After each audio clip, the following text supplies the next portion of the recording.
going to be exploring the Jewish musical traditions of these women and their lives in klezmer music.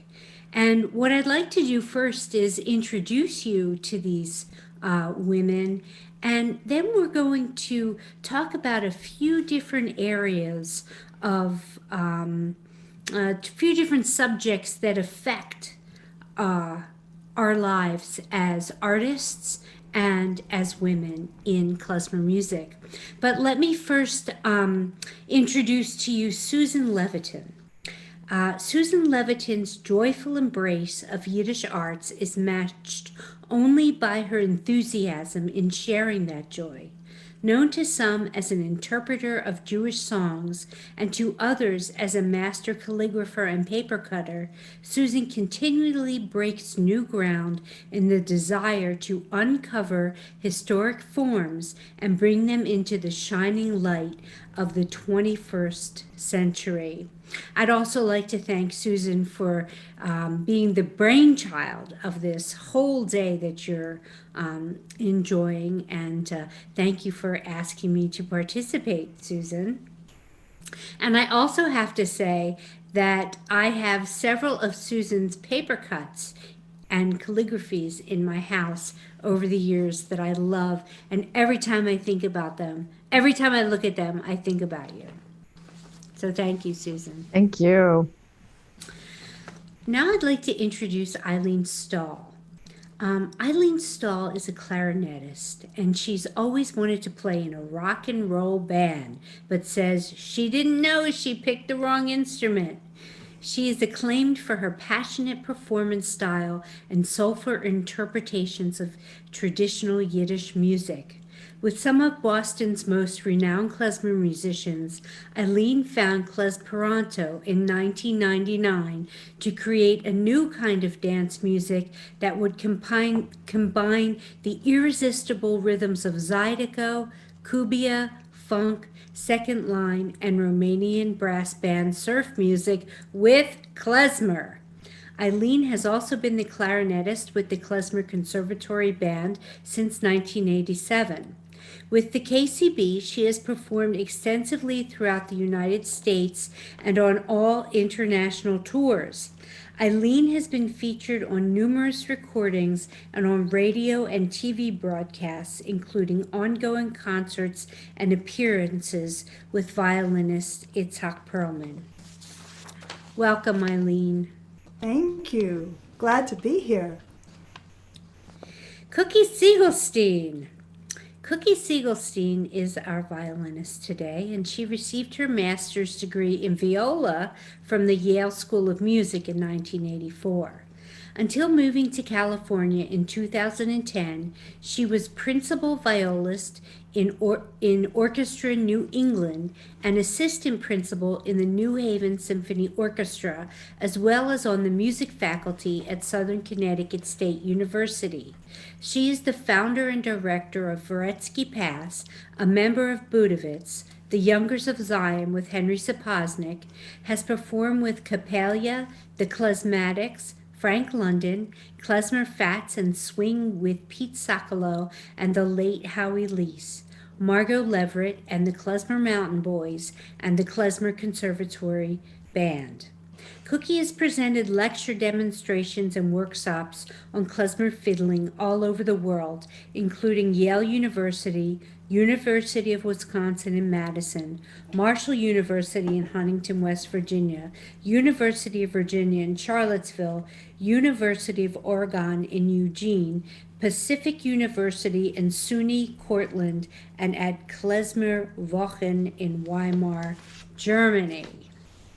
Thank you, Cookie. Thank you. Well, all this work that Cookie has done on viola, she plays the violin today. Where's my viola anyway? Oh, there it is. Yeah, okay. So this is not the first time she's played the violin, but... Or is it? No. All right, last but not least, Lauren Brody. Lauren Brody is an accordionist, singer, researcher, professional piano tuner technician, and Fulbright scholar from New York City. She is a pioneer of the klezmer music revival in the United States and a founding member of the groundbreaking band Capella, formed in 1979. She has toured, recorded, and appeared on TV and film with Capella and with the seminal all-female ensemble Mikveh. Lauren has played with the Klezmatics, Andy Statman, Michael Winograd, David Krakauer, Alicia Spiegels, Frank London, Merlin and Paulina Shepard, and many other klezmer luminaries. She was a trailblazer in the domestic Balkan music scene and was the first female gadolka player in the United States. Lauren was an original member of the first Bulgarian traditional folk orchestra, Pitu Guli, formed in Los Angeles, California in 1970, and has taught at EEFC's Balkan Camp, Klez California, Klez Canada, and Yiddish New York. She also toured and recorded with Yuri Yunikov Ensemble and with Ivan Milev Balkan Folk Band. Welcome, Lauren. Thank you. So these are some of the major voices in klezmer music today. And these also happen to be women. And I want to talk about business. Business. I want to start off with the big topic of business. And one of the things I don't think people realize is how much business we have to do as artists. And let me just ask you a question, a first question. It's a big question. Do you feel like you have a seat at the table? Cookie? Well, yes, I've had to move my own chair up to the table and in some ways make my own chair and squeeze my way in. I sometimes have been in a situation like all of us where my voice is not heard in a discussion and talking about the initial contact you have to make with a venue. Sometimes I'm just talking about not so much now, but say even up to 10 years ago, that venues or organizations would want to talk to assume that the leader was a man. But I will say, I'm not shy about, I don't want to say demanding, but I'm not shy about saying who I am and what I want and what I'm trying to organize. So I would say yes, after making my own chair, making the table bigger, putting myself in there, I do have a seat at the table. Wonderful. Eileen, I think maybe you have two experiences that you can talk about. One with the Klezmer Conservatory Band and business, and one with Klezperanto being the leader of that band.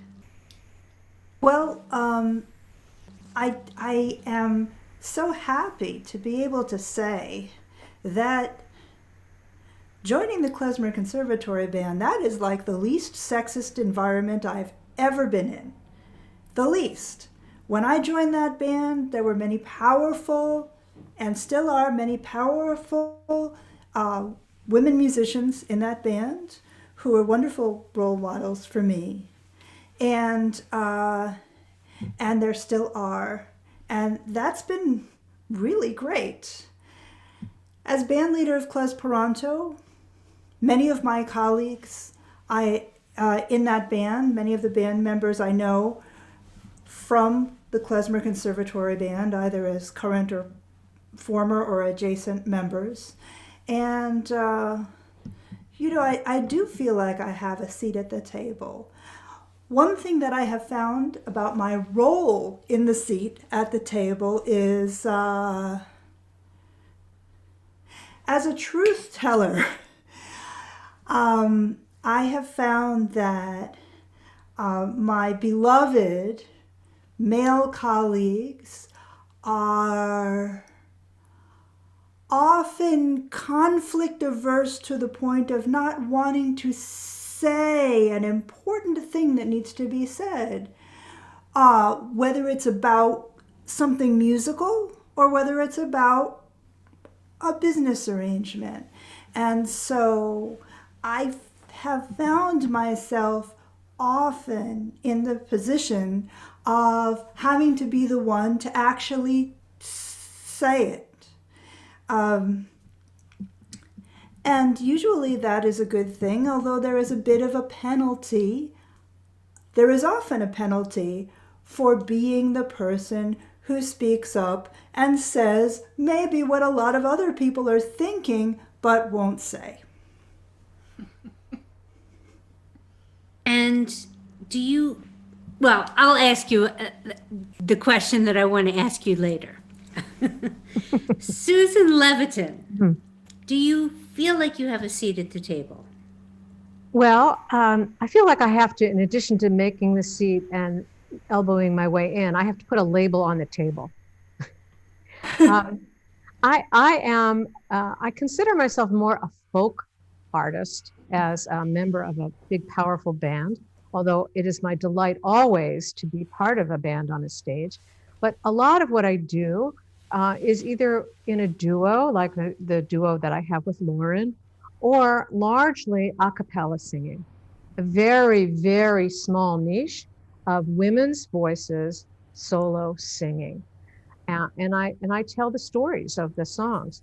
So what I'm often up against is organizations or venues looking at musicians, poets, dancers, artists as program fluff. And so my soapbox is always, always to present an idea and say, look, we are your primary educators. We are not additions to whatever programming you have planned. And we are often, as artists, the first access to Jewish culture and Jewish learning that your people will experience in their kishkas. And so, yes, you need to make space, and you need to recognize that this is not something that you add on with a few dollars that you have left over, but you need to program us as artists into the body of whatever you're presenting, because we are your educators. And it's hard to sell, but I'm hammering on that all the time.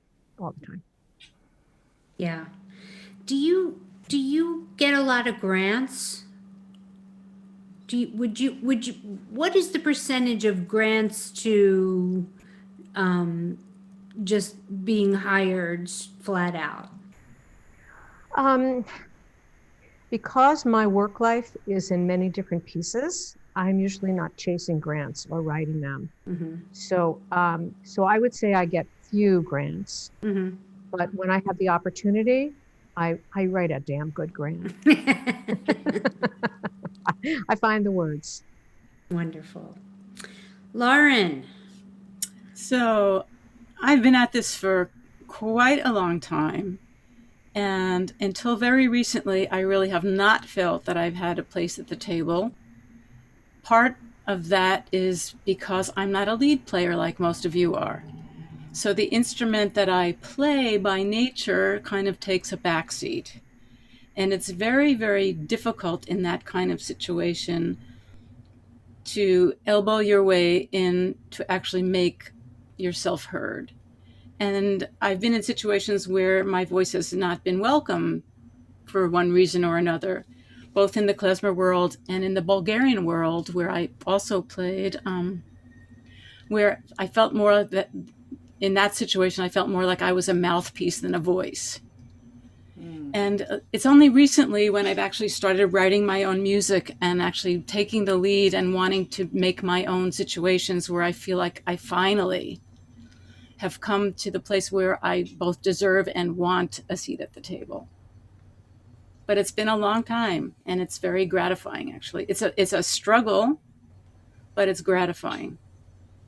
Lauren, can you talk about an instance where it was difficult for you, where you think because you were a woman, because you are a woman, that there was some kind of extra difficulty for you?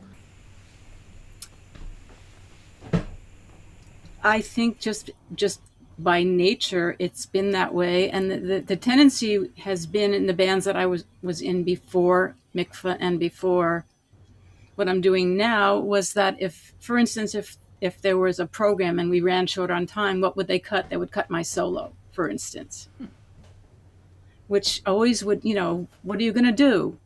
But it's if I were a man, I don't think they would ever have done that. Yeah. So the train rolled, the rails rolled over right over me. Yeah. And it was very frustrating. Yeah. Yeah. Cookie, I'm getting a little ahead of myself, but because of what Lauren brought up, I just want to bring this up. And this has to do with the business end of things. You told me a story about, and forgive me if I get some of the facts a little misconstrued, because I couldn't find this story anywhere to check my facts. So if you tell the story in its fullness, that would be great. But I'm just going to remind you of this story, where you were, I believe you were in Europe, and your band, Voretsky Pass, was being interviewed by a newspaper writer, and he refused to recognize you as the leader of the band and kept saying how wonderful the other members of the band were, and would not give you the notice that you deserved. Do you know what I'm talking about? Yeah, well, the way our group works, I've been the leader of Voretsky Pass for 18 years, and it's common that when we put out a project, our projects are usually based on there's usually a theme. So we did a Polish project, we did a project of where we used slang terms, Russian klezmer slang, Polish slang, American slang, to name the tunes. And each time there's been a project, usually one person kind of does I don't want to say the bulk of the work, because we all work together, but gets an idea. One person gets an idea. And so in the Polish project, which was released in 2015, it's called Poland a Gilgul, Poland a Transformation, where we imagine Polish rural music being played along with Polish musicians with Jews. Now, most likely, we don't know whether it happened. We don't really have any historical facts about that. But that was really, I went to Poland. I interviewed a lot of Polish musicians who are now very proud of their national heritage and kind of going to the villages and bringing the old guys in to learn from them. And so I played with some of these folks. And so this project was reviewed by some very well-known folk publications in Europe. And they said, what a wonderful project, that another Josh Horowitz, Joel Rubin project, and the lovely violin sounds of Cookie Segelstein. Oh. Now, this is actually normal, because also, even locally, we had people calling and initially interviewing my husband, Josh Horowitz, about the history of klezmer, and he's, done a lot of research about that, and then starting to talk to him about, say, that project, and he'd say, well, you really should talk to Cookie. But there was no interest or no, kind of, oh yeah, let me call her. This is very, very common. To the idea that, sound technicians come and say, start talking to Stu or to Josh. And they say, talk to her. And they look over at me and say, yeah, but where do you want us to put the monitors? And it's so common. We've talked about this before, but the press thing that you're mentioning, I think that's what you're talking about, right? Yes.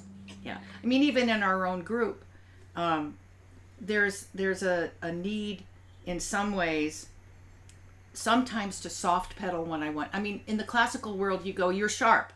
You know, you're measure 32, your F was sharp, too sharp. And you go, okay, I'll try to fix it. But in what I found in my own group, with basically Stu Brotman's been my friend for almost 20 years, and I'm married to the accordion player, I sometimes come off to them in their ears as being too harsh. So I have to soft pedal because, I'll say, I think that was too slow. Let's do it again. That's harsh to those ears. I would have to say, maybe could we possibly, I think it was me, but could we possibly do that last thing again?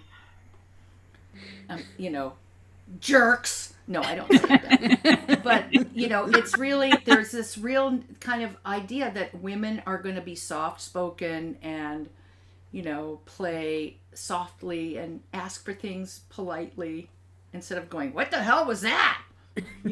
Apropos of that, I had put a band together and called a rehearsal at my house, and one of the guys that was not a leader stood up and started leading the rehearsal as if it was his band. So, it's just out there. Yeah. Eileen, what's been your experience along those lines with Klezperanto? Because that's your baby, and you're the lead voice in that. What's been your experience? Well, it is my thing, but Klezperanto has always been a collaboration. The idea for the band in the first place came from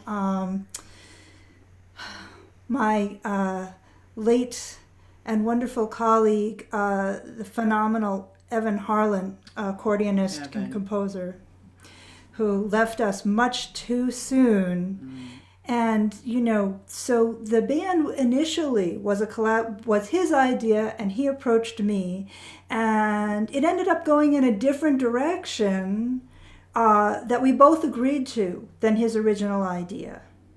And then since that time,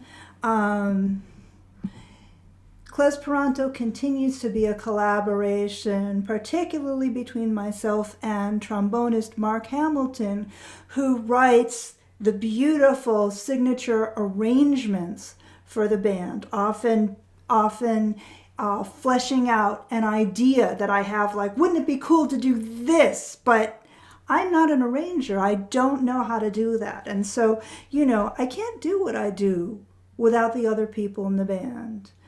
As far as being recognized as the person in charge when I show up at a gig site or a club where we're going to play, I actually haven't had a problem with that. At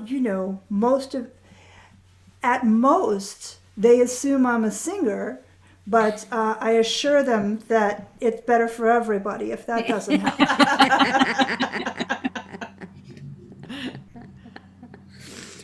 Well, I'd like to move on to another part of your lives, and that part is mentorship. And I think it's really important for people to have mentors, and we didn't get to where we are without a mentor. And I want you to talk about your mentor,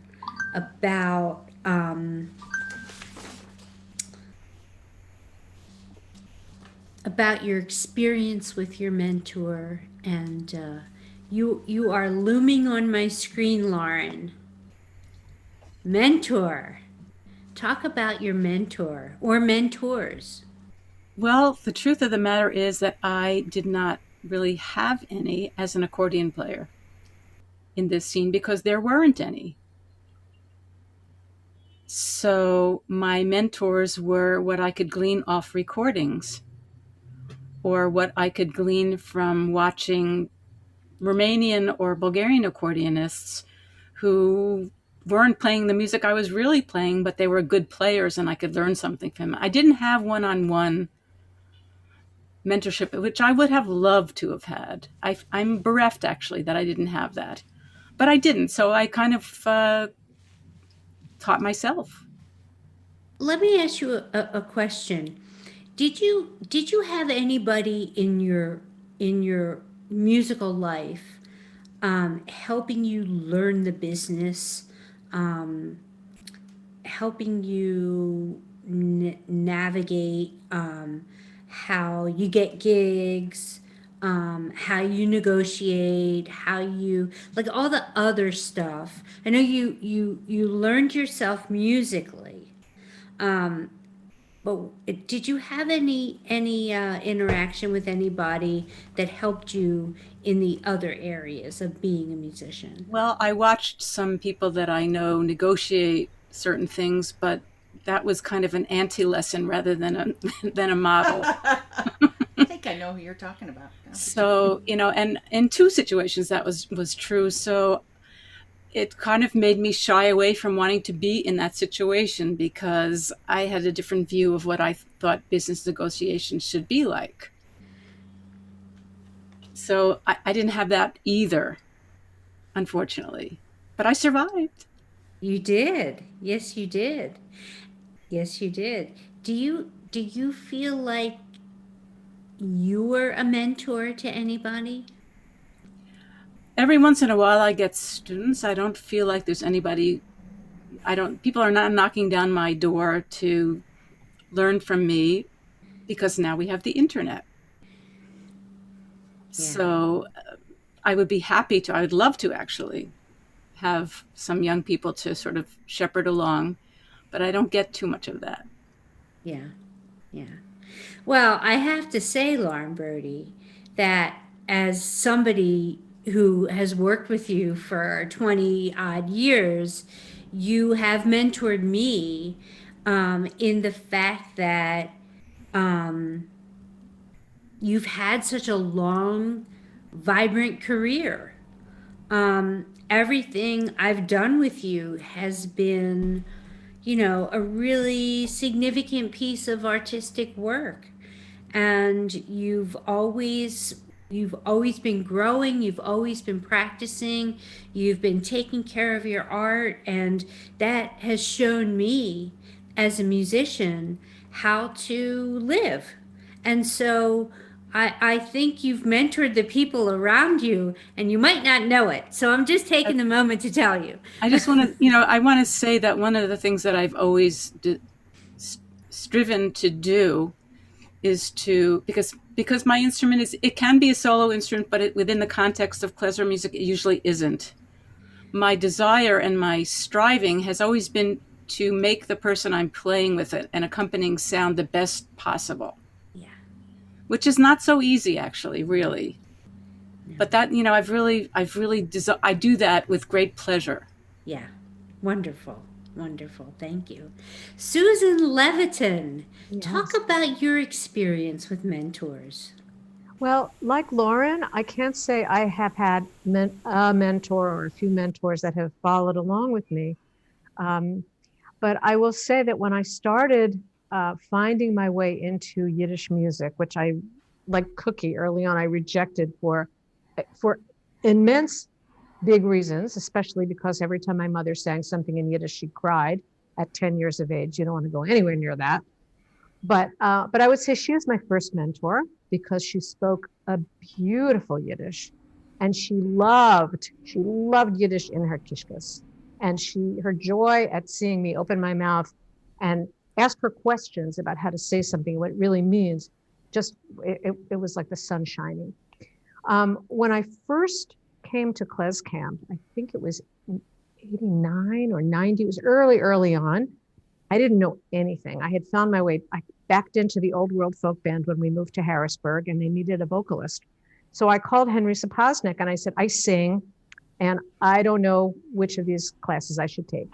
And I remember him saying to me, well, you should take Michael Alpert's class because he'll teach you about ornamentation. He'll teach you to sing like Michael Alpert.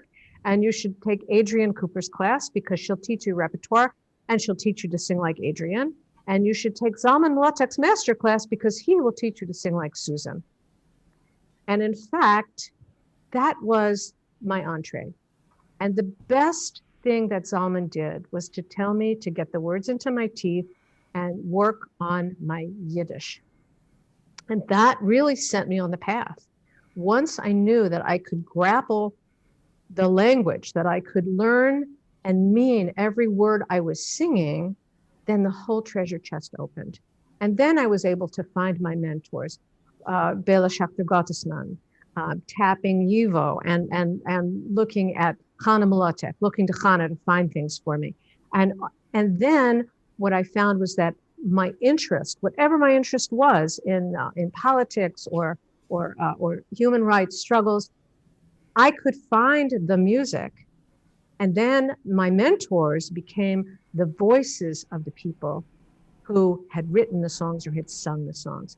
And I will say that one more little piece is that I came to singing in Yiddish after what seems like a lifetime of work within the deaf community as a theatrical interpreter.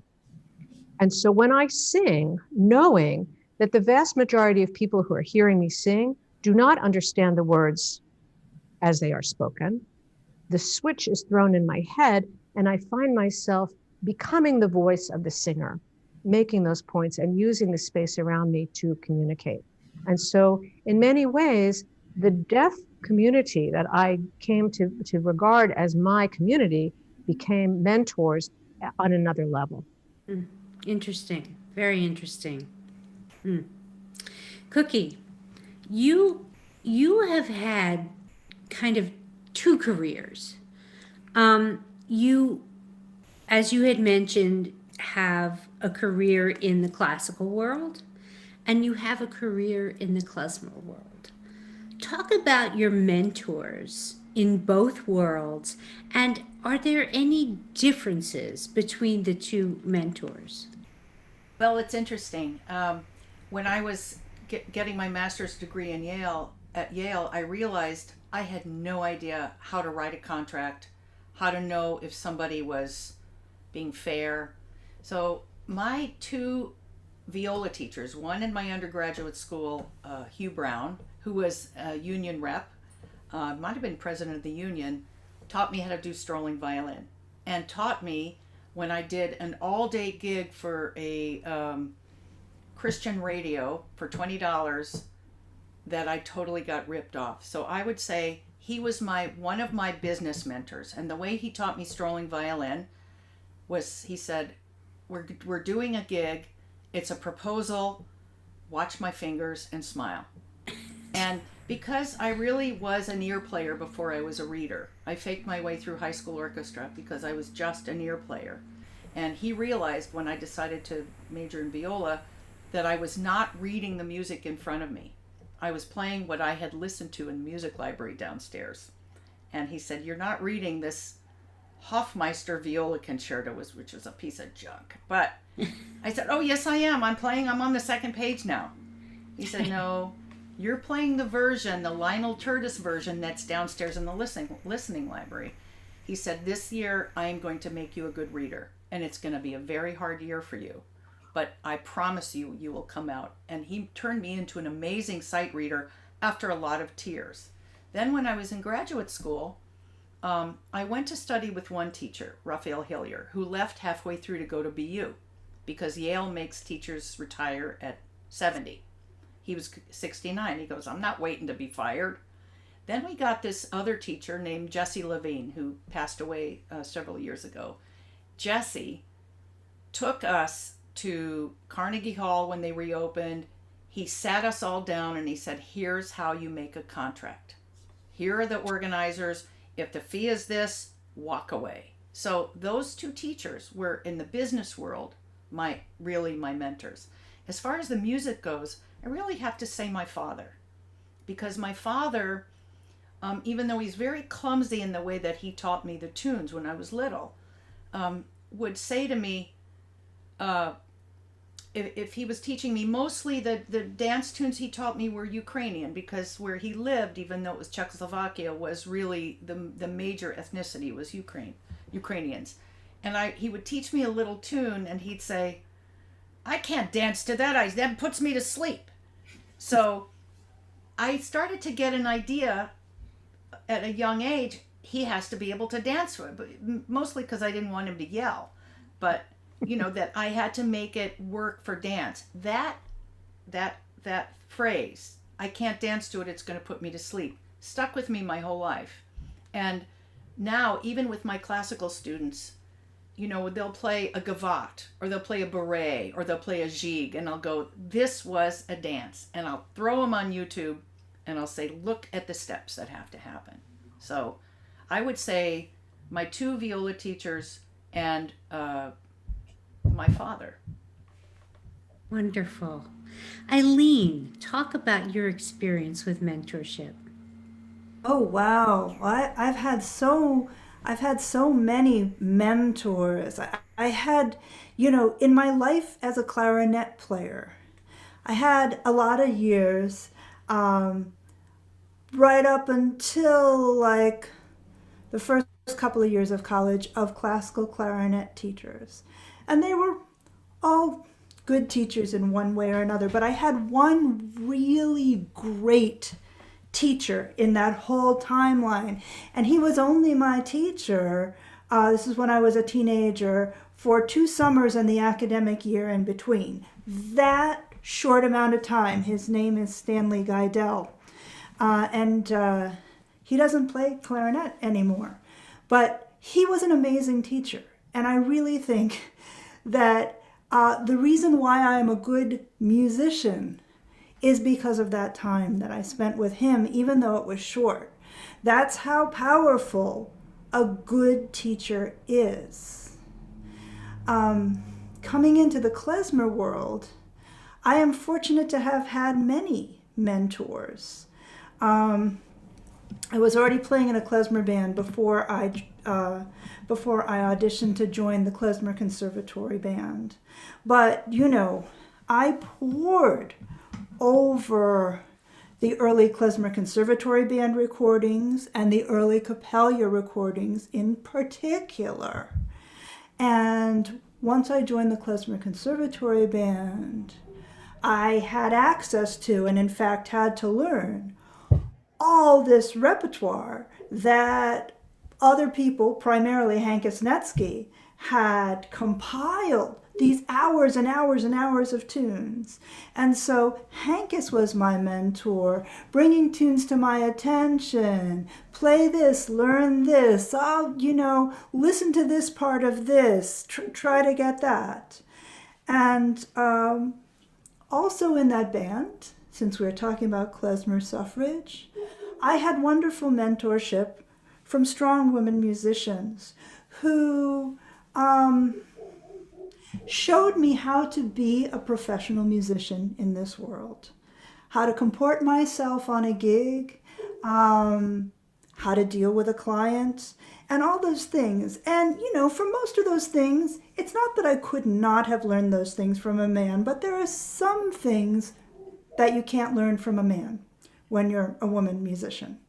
And those have a lot to do with your personal physical presentation, which is a very complicated subject, to say the least. And I don't know if that's something that we're going to talk about today, but I am really fortunate to have learned from wonderful musicians of how to be a professional and how to stand up for myself. I think particularly of violinist Mimi Rabson, who I worked with for a really long time till she left the Klezmer Conservatory Band to pursue other things, and we're still in touch, and I am always grateful to her. But also other wonderful women musicians in that band: Judy Bressler, Ingrid Munson, Meryl Goldberg, Robin Miller. While I got your attention, let me ask you a question. What are your hopes for the future of women's participation in klezmer?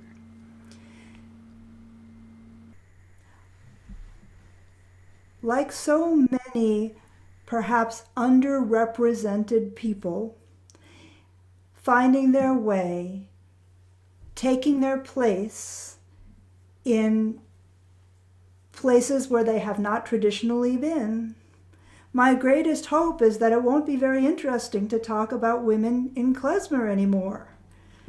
That is where that won't be an interesting thing anymore, because then it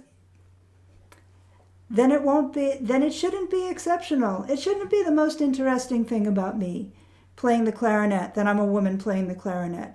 I never want that to be the most interesting thing about me as a musician. What is the most interesting thing about you as a musician?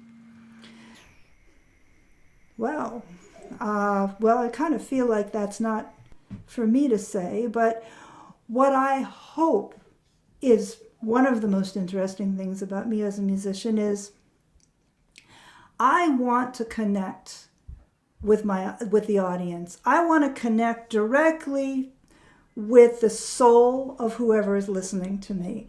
Not a cerebral thing. Oh, look, she did this fancy thing here. She did this, or oh, why didn't she do that?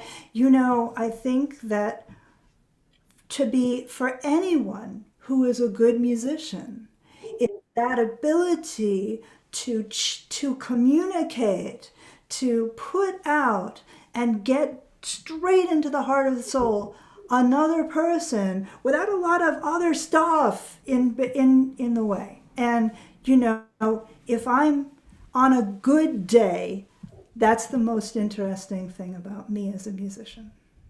Wonderful. Thank you. Susan, what are your hopes for the future of women's participation in Yiddish music? I would love to see the treasure chest opened wide.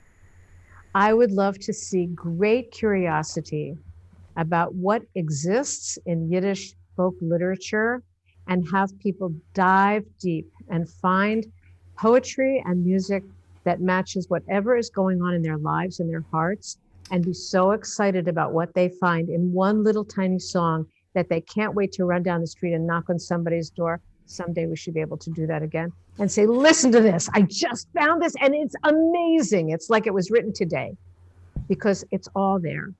And there's so little a cappella singing that is done. And I think it's the lifeblood of the literature that we have.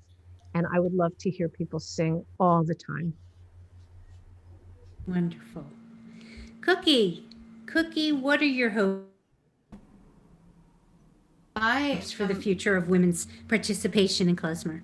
I want my students and the women younger than us and I see it, which is actually really inspiring, to take risks, to take as many risks as a man would do, and not apologize. One thing I teach especially my teenage girl students, when they make a mistake and they say, oh, I'm sorry, I say, don't say you're sorry.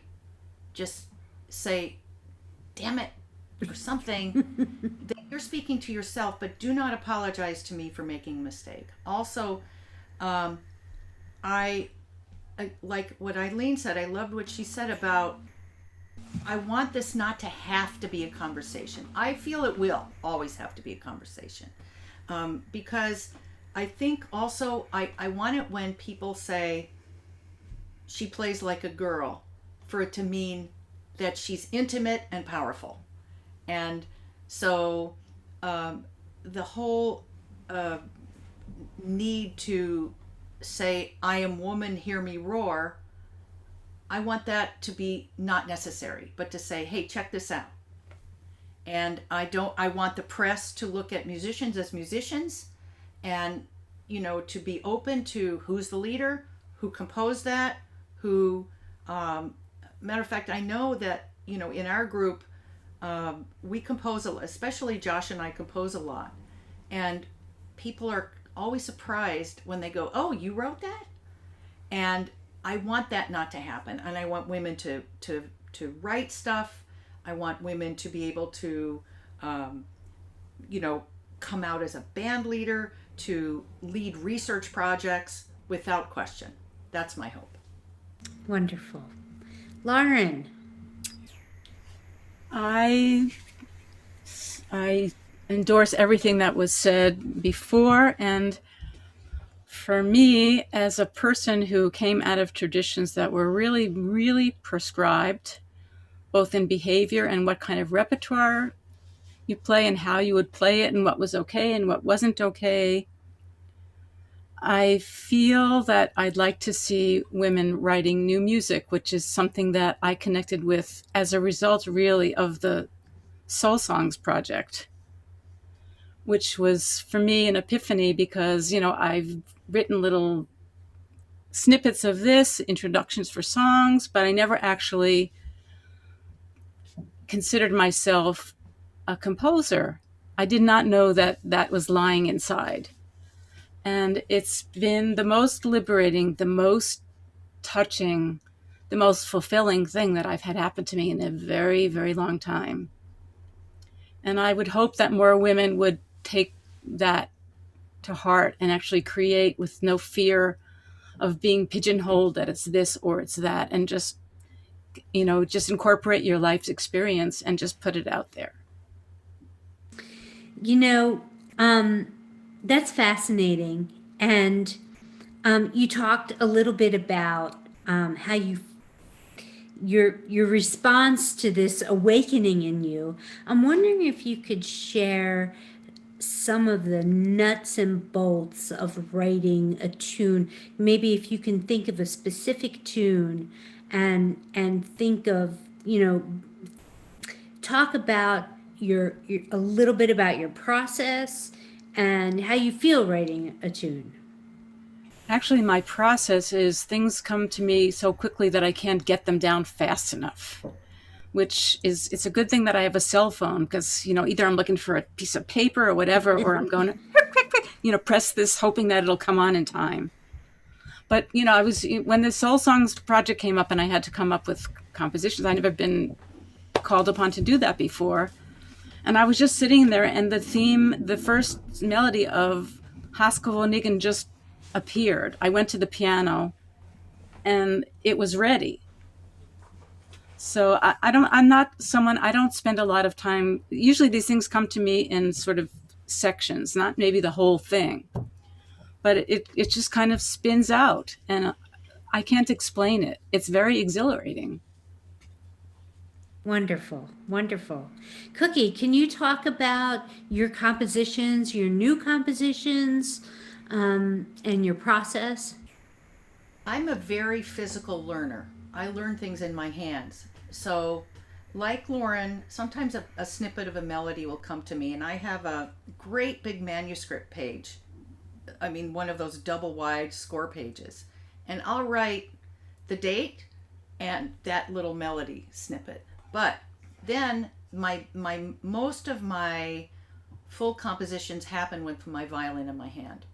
So, like for your project, the Soul Songs, which really was so inspiring in so many ways, I had trouble writing the first tune. There was so much going on in my life. My mother's elderly, and there was all this kind of stuff. And I know you might even remember, I said, yeah, I'll do it. Oh, I forgot. Oh, And then all of a sudden, 2 tunes came to me because I was just playing around and I went, oh, I like this. And I turned this on and I recorded while I was messing around. And so what we've done, usually like Lauren, I would write maybe if there was a tune that we were going to record, I wasn't crazy about the middle section, I would rewrite it. And because in Varetsky Pass, I'm mostly the lead player, it would be something that felt good on my hands. But to completely write a whole piece, I would say most of it is when I'm messing around. And the other part of it is I'll feel like a little like I'll be messing around, I can't come up with an ending, and then I'll go and do something else. I'll be walking the dog or I'll be cooking and all of a sudden, oh, I'm going to do this. And I'll go la la la la la. And there it is. And then I come home and, write it out. I have had actually things come to me right when I wake up.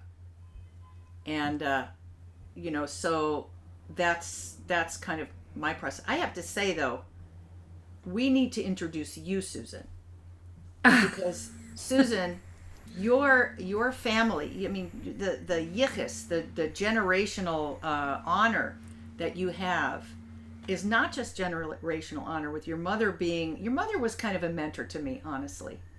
I remember when I was talking to somebody about that very story you asked me about, and her response to me was, you don't have to take that excrement anymore.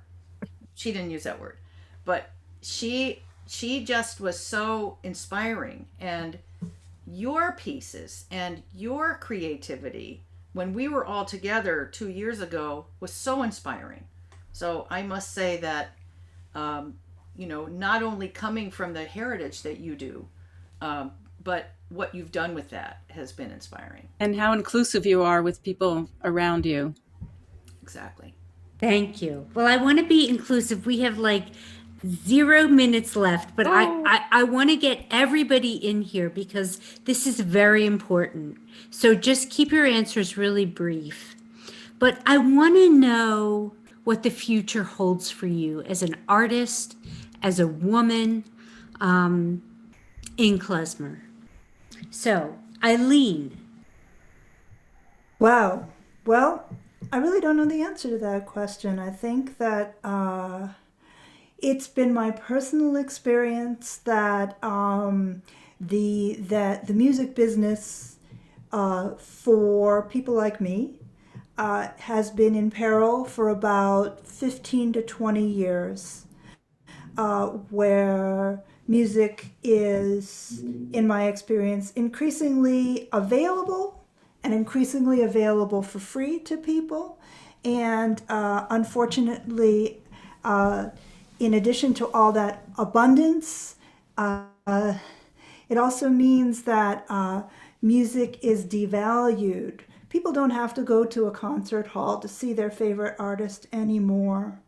And whereas I came up in the music world where a record company would pay you to make a record, and then they would market and distribute it, they would do all the artwork. Now that's really expected you have to do that yourself. And if you're lucky, a label will want to take your finished product and, distribute it for a cut of the proceeds. And that is really, really, really true for promotion.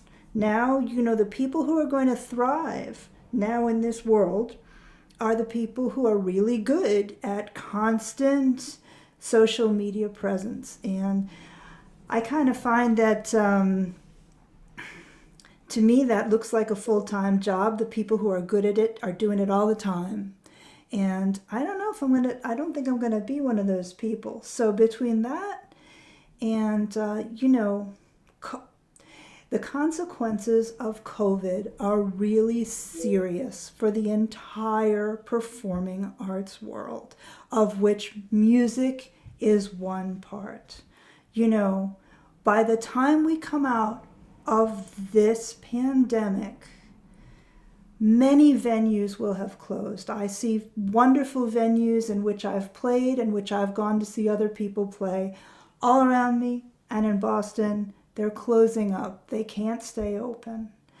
Many musicians who make a living from playing gigs and can't do that will not be able to come out of the other side of this without having to get some other job, or heaven forbid, sell their instrument just to pay the rent.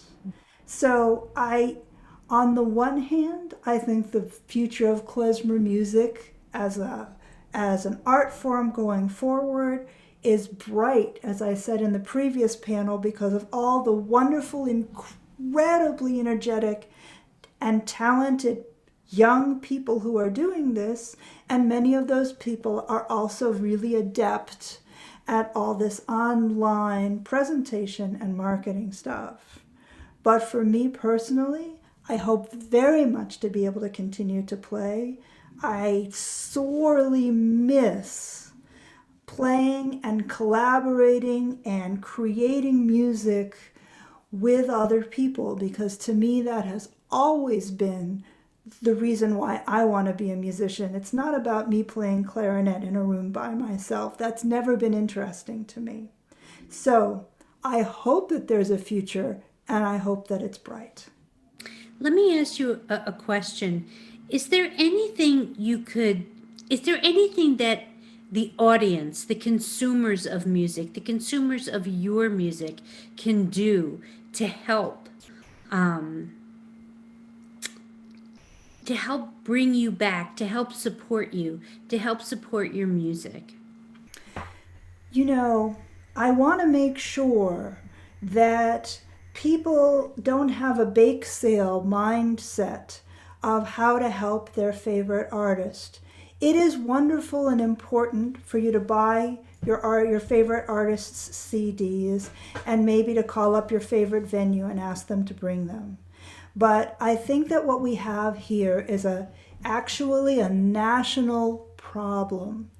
And I read a wonderful article the other day, I don't know whether it was in the Atlantic or the Post, about how we really need a cabinet level position to represent the arts and culture in America. You know, in many other nations, they have a ministry of culture. They have arts representation at a national level that's a national priority. And I really think that we have to start thinking about our American legacy as American musicians being something that has to be nationally valued and supported, not just by the thin, tiny, minuscule budget of the National Endowment for the Arts, which is wonderful that that exists. But there are thousands of artists who still can't benefit from that.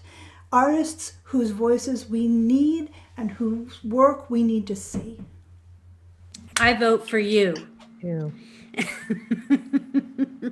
Thank you, Eileen. Thank you. Does this mean we're going to have to look for our klezmer music in Europe where there is support for the arts? I often think about that. Yeah. Lauren, what does the future hold for you as a klezmer musician, as a woman? Well, as I said, probably this is the third time now, I feel very empowered by being able to write my own music and being able to combine my musical experiences, and not just in klezmer music, but to throw in some things from Bulgarian or Romanian music, which I've been toying with my whole life. And I would love to be able to create with other people as well, which is not possible now. But it's just... It's a new vista for me personally. It's probably not the most ideal time for me to have this kind of vista opening, but I do hope when things improve that somehow my creative serendipity will slip out into the public view somehow, and that I'll have a chance to be playing with some of my wonderful women colleagues. Wonderful. I think it's a wonderful time to have this open vista, because and as Cookie said very aptly, it's what's one of the wonderful things about being able to compose is that you can put something on your instrument that's fun to play, that feels good in your fingers. And so that's another plus. Yeah. You don't always get that. Yeah, absolutely. Cookie, what's your story? What's interesting is that there's a saying, it's called eat the teacher.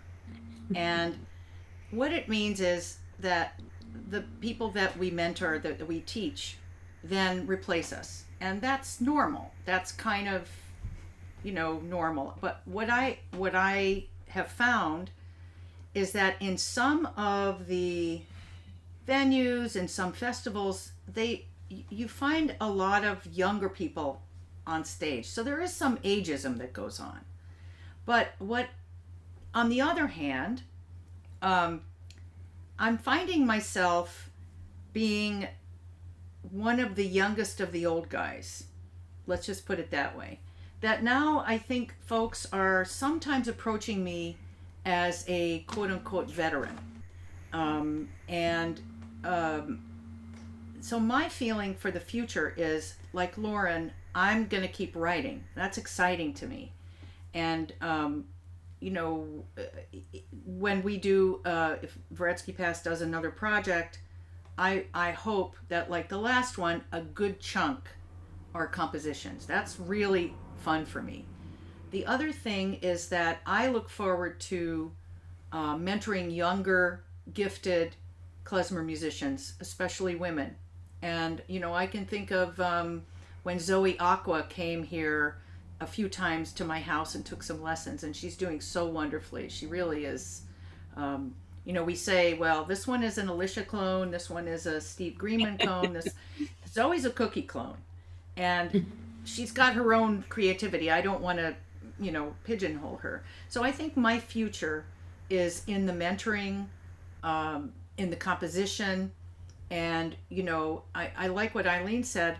I know how to use social media. I absolutely hate it. I hate having to, I mean, I think the last thing I posted on Twitter was before 2016. And I'm just not, that's, you know, I hate the promotion part. I absolutely hate it. And I'm not good at it. You know, if somebody calls me and asks me questions, I'm good at that. But I'm not good at pounding the pavement anymore. I used to be, but I'm too tired. It's not my focus. It's not my strength right now. My strength is creating projects, creating music, you know, coming up with ideas for projects, arranging. I love to make arrangements you know, so that's where my strength is. And what I found is that now I'm not going to worry about what I can't do. I'm going to focus on what I can do. That's it. Wonderful. I look forward to hearing all your stuff. All of you. Susan, what looms in your future? Well, as a person inoculated with a Victrola needle, I will say that I will always be singing, whether I have the ears to hear pitch or not. I'm just going to keep singing, so get used to it. I see myself as being able to plant seeds. That sometimes I find my way to a tune because I fall in love with the poetry and I paint it. I find my way into the voice by making it visual.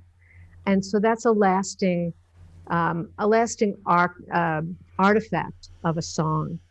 And so by being able to toggle between the visual arts and the music, I feel like it's possible for me sometimes to fall head over heels in love with a song and then share it with someone and give somebody else new eyes with which to see Yiddish. And so that's my future. I will keep doing whatever I can do, and I hope to keep falling in love with songs. And Susan, what about you? Well, like many of you, I just love writing music. And, you know, it's interesting. I've spent most of my career connected to my mother. And even though I did other things, I was so musically enmeshed with her. And I always played concerts with her. I always worked with her. I always did interviews with her. And I was always with her most of the time. And since she's passed, I've had to kind of not have her. And I've been really developing as an artist on my own. And it's been scary.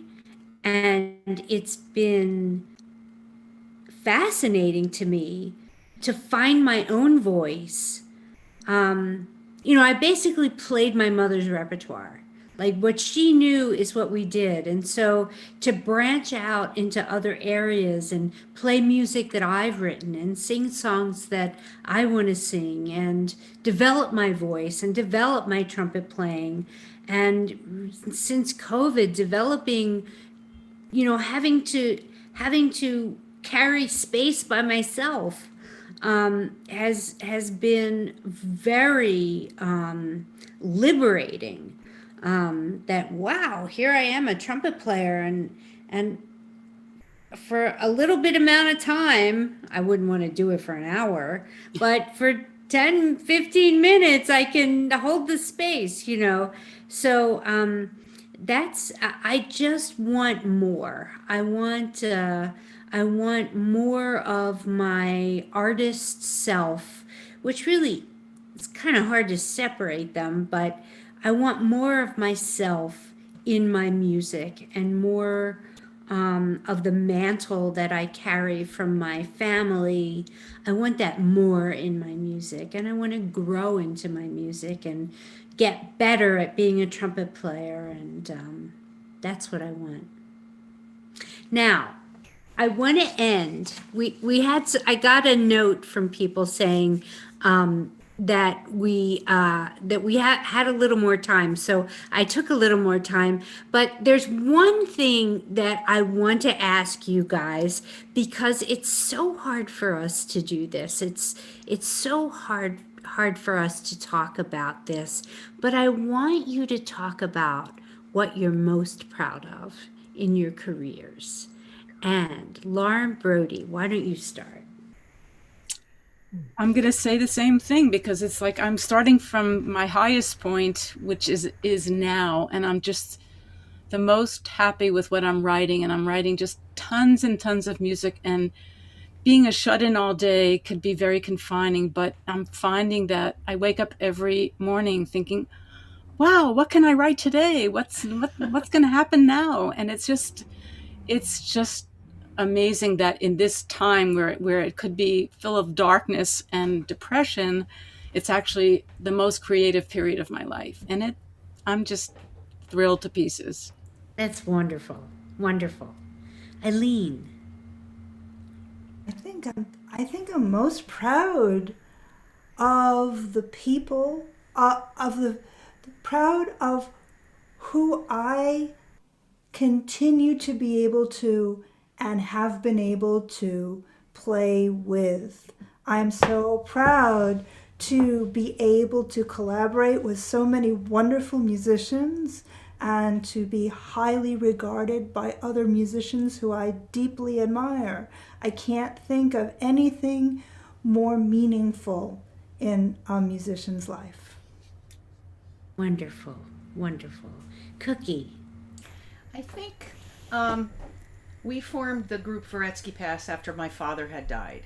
And my memories of him, he was a very depressed person. He was very damaged by the war. And 2 weeks a year, we would drive from Kansas City, where I grew up, to Colorado. And those were the 2 weeks a year he was happy. That's where I learned most of the music from him. We sang the whole way across the state of Kansas in the winter and halfway across the state of Colorado. It's where I felt like I was connected to Nizhny Veretsky, which is where he's from. And after he died, it was very sad for me that he did not meet Josh, and that he didn't know that I took the name of his tiny, tiny shtetl and turned it into a band name. And we've put out 5 recordings, and every time I see the word Veretsky on there, I think of my family. And that's what I'm the proudest of, that out of nothing, you know, we've created something that sits on somebody's shelf that inspires younger musicians to learn, you know, that we've actually, it's like we've made the place exist. It hasn't disappeared, even though it is no longer called Veretsky. The Jews are all out of there, but I've taken the name of this destroyed village and put a Jewish sensibility on it. So when if you look up Varetsky Pass and you see that it's the mountain pass over which the Magyars settled the Austro-Hungarian Empire, and to the town of Munkacs, which is where my mother's from, that little town that was really a pass-through has become the name of our group, and we're infusing back the Jewish spirit, the Jewish neshama soul. And not only that, but we have brought that band with that music to Germany, which tried to destroy that. And so for me, bringing Jewish music with the name Veretsky Pass, Veretsky, to Germany and to stay, and a CD lasts for a really long time. That's what I'm proudest of. Wonderful, wonderful. Susan. Well, I think for me, it's been the magic of collaborating with brilliant musicians who have taken the melody line of songs I have completely fallen in love with and transformed them with other musicians by arranging them and being able to work in a studio with some of the most brilliant musicians in the universe, and like Cookie, to create something that's lasting and that continues to touch people. It's a surprise in my world when somebody says, "Oh, I was just listening to blah blah blah blah blah that you recorded," and it touches me so deeply. It makes me hopeful that our work has nourishing meaning to a lot of other people. Wonderful. Well, all your work, all of you, each and every one of you, has been meaningful to me. And I am proud to work with you, and proud to know you, and proud to be part of the same kind of music with you. And proud that you agreed to join me in some of my endeavors. Proud that you said yes to answering my questions. And and I wish we were talking, we wish we could, have a little martini or a schnapps or something afterwards. And oh, I'm so sad that we can't.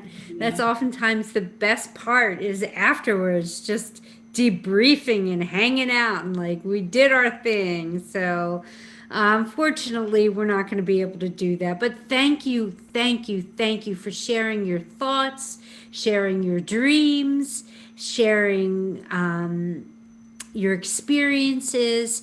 And thank you, Jess Hayden, for making this possible. Thank you, Susan Leviton, for dreaming this up. And there's one more program in this series today, and we hope to see you at that. And I think it's called Whose Song Is This Anyway? And I don't know if anybody from the program wants to say anything, but if not, thank you very much. There's a little concert at the end of that. Oh yeah, there's a little concert. Yeah. Which will include Susan Watts. Yes. Very good. So yay, thank you all, and Thank you, thank you, Susan. audience. Thank you so much for your thoughtful you. questions.